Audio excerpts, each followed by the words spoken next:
In front of me is OPPO Pad 5, and today I would like to show you how you can change or customize your Gboard theme.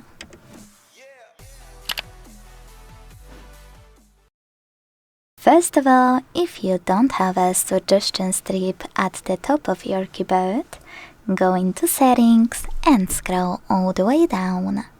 Then tap on System and Update, Input Method,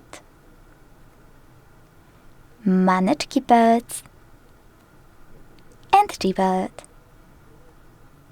Now, click on Corrections and Suggestions to scroll and enable Suggestion Strip.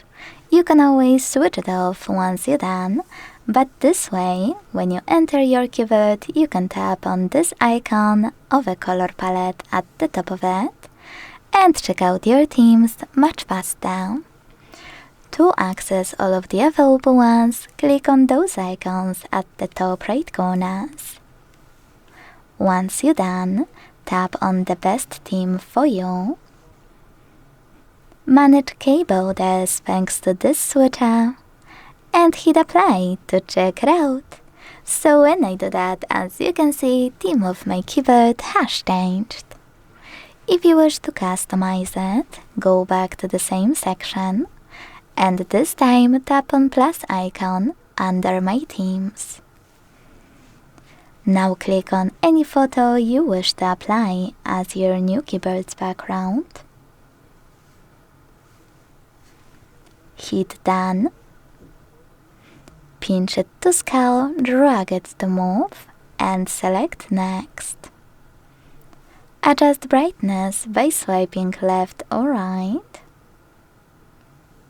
Hit done. Manage keyboards and tap on apply.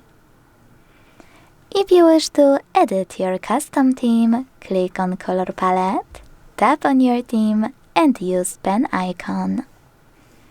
Now make any changes you wish to, but make sure to hit apply once you're done.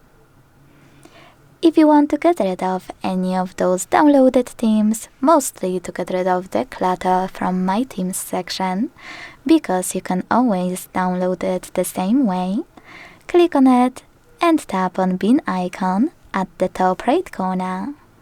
Then choose yes. If you want to delete one of the custom ones, do exactly the same. This one though will be gone, so make sure you are sure of your choice, because you will have to redo it if you will change your mind. Thanks so much for watching. If you enjoyed this video, leave a like, comment, and subscribe. Bye!